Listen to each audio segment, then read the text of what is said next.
Hello, it's Adil Fazal, market analyst at CFDs.com, bringing you an end-of-day review of the European markets on the Monday, the 8th of February 2016. Okay, interesting times, interesting day. Last week was certainly volatile. This week seems to have started off even more so. Okay, let's try and decipher and see exactly what's caused this absolute carnage and meltdown in European markets. Okay, this video has been brought to you by CFDs.com. Be sure to visit cfds.com for your trading needs and certainly qualify for that potential bonus offer. Alternatively, visit the educational site www.cfds.education to certainly learn more. Okay, so basically it started off with the situation with regards to LinkedIn and the other company, Tableau, I can't remember now. Okay, but basically we had a absolute carnage and sell-off in the actual Nasdaq itself. Now that obviously caused tremors and fear, etc., and that spilled over. Now you can see here we've obviously gapped down again. We did finish just above 4,000. Now we've got down to 3,900. So one hell of a gap again, almost a 100-point gap on the market itself. On the daily chart, you can see that we are now potentially into that support zone just above 3,900. Okay, so this market certainly is under severe and immense and intense pressure at present. Okay, so the Nasdaq certainly didn't help, and that obviously exacerbated the situation in DAX. Although in the morning the DAX certainly shook off the fear in this morning, and certainly in the morning we were trading at around, if I just confirm, it was the pivot high of the day was 9,333. Now the German DAX has obviously fallen almost 400 points since then. Okay, so as you can see here, this has been a hell of a sell-off, and the only way to explain it, I mean, this is total savagery, the way in which they trigger the side sell programs in the German DAX. So you can certainly see here at present the pivot high 933. Now the market closed, I just confirmed the market closed at the 933 level, so we certainly closed the gap, and then the market's en masse sold off. Once we broke that support level at 9270, certainly was no looking back. This market certainly went into a downward spiral, and quite a vicious one as well. Okay, so you can certainly see here German DAX certainly under pressure, and the market obviously sold off. Now in terms of economic news flow, if I go back in terms of economic data, the only real data point that was bearish, given the fact that we had Centex investor confidence certainly came out weaker than expected, although we did have industrial output from Spain certainly slightly weaker than expected. Labor conditions certainly deteriorated in the US.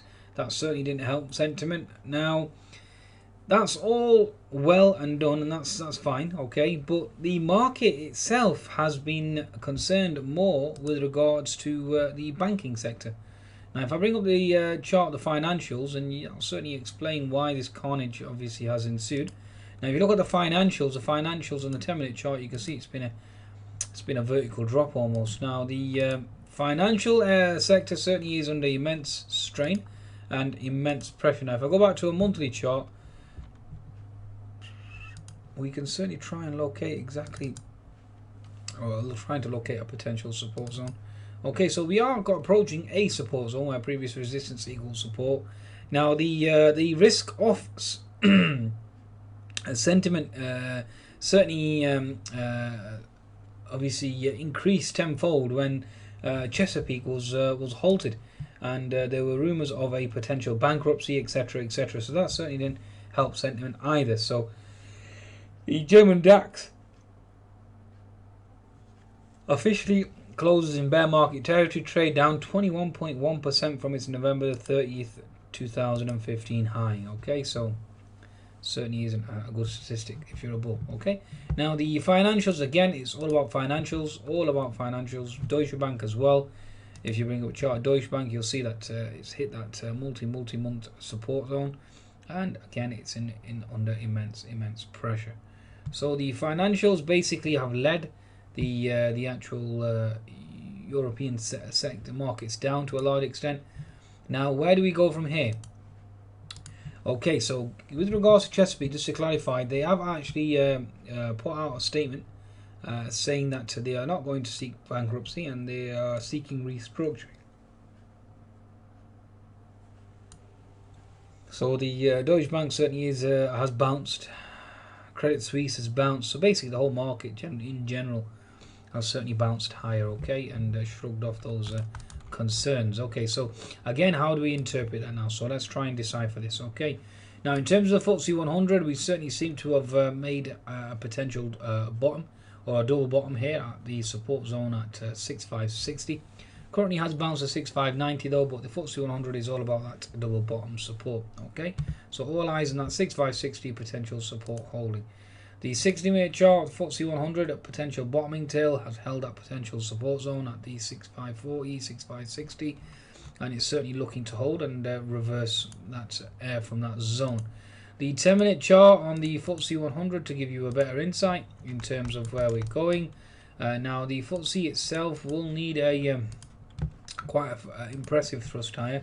So if we go back into that 5720 zone, okay, whether or not this will be some sort of hypothetically speaking, by the way, potential for an inverted head and shoulders, again we'll still see, but for now it certainly seems to want to tag that 5720 zone on the FTSE 100. So all eyes on that 5720 zone.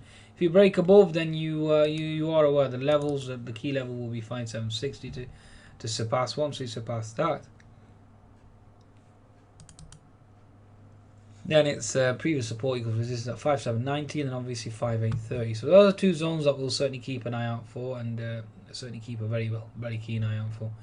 Okay, so the index itself is still under immense pressure. Now the actual Eurostoxx, let's just see exactly where they're positioned. To go into a weekly chart, you can see that we are into horizontal support on the weekly, and therefore looking for a potential rally or a bounce. The daily chart, again, you have that diagonal trend line coming into support. You have horizontal support. So you have two trend lines coming in together. So therefore, at that juncture, one would certainly be bullish. That's my interpretation of the Eurostoxx. So certainly looking for a potential rally or a bounce from this juncture. Okay. The DAX 600. Now, again, if you go to the weekly chart, you'll see that we are into that 200 MA horizontal support, and therefore looking for a potential bounce.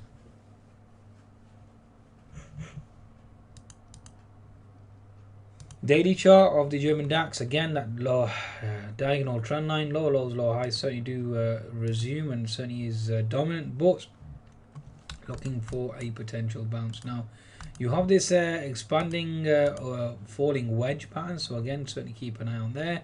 You do have two potential bottoming tails as well, so buyers certainly dipping in or potential short covering dictating and taking over, so bear that in mind as well from a trading perspective. Okay. Now, if we observe the cross-reference that with the Europe 350, again, this is a slight concern. Europe 350, the support zone that we have on the Europe 350, you can see it here. Okay, so you are in obviously the bottoming tail there, but the actual body itself or the main price action was in this zone at 1275. So again, potential support and lower channel support as well. Okay, looking at the stock 600, let's just bring that chart up as well. Okay, let's just draw our trend lines, see if we can give ourselves some guidance, and that certainly is a zone that you are looking to potentially support as well. So there's two zones there where you are looking to potentially bounce on the actual index itself. So certainly keep on those two zones. Okay. So certainly from my perspective, the German DAX, the FTSE, the Eurostoxx. Now let's just cross-verify it with the CACs as well. So CAC itself, and certainly is looking bullish and looking to potentially move higher. Going to a weekly chart on the French CAC, again you're into horizontal key horizontal support zone, and therefore you're expecting a bounce. Looking at the daily chart, again potential double bottom and looking for a potential bounce. Okay, 60-minute chart. You have put in a bottoming tail and therefore looking to potentially bounce back. So again, quite an important area. On the 10-minute chart, yes, you did make a lower low. So again, that is a slight concern. But again, it's the markets that dictate and they'll tell you exactly which way they want to go. Okay. Now, at the moment, whilst I'm doing my analysis, we do have some comments coming out from Mr. Courier. If needed, we will do more to get inflation higher. so i.e. more QE. So that itself should certainly help European stocks, and that should lift the US markets higher as well. Now let's just see exactly where the Nasdaq is positioned now. And given the fact that my buy still remains bullish, therefore I am actually bullish as well. I do have long positions on this market, certainly looking to potentially benefit, and looking for the euro to collapse as well. Okay, so the 60-minute chart, certainly no real price action here. 10-minute chart, certainly some reassuring signs here of a potential support or potential resistance being touched at 3360. So all eyes on that 3360 zone on the actual Nasdaq itself. And going to the euro chart, because the euro chart is absolutely crucial, because the euro is certainly into resistance on the daily chart.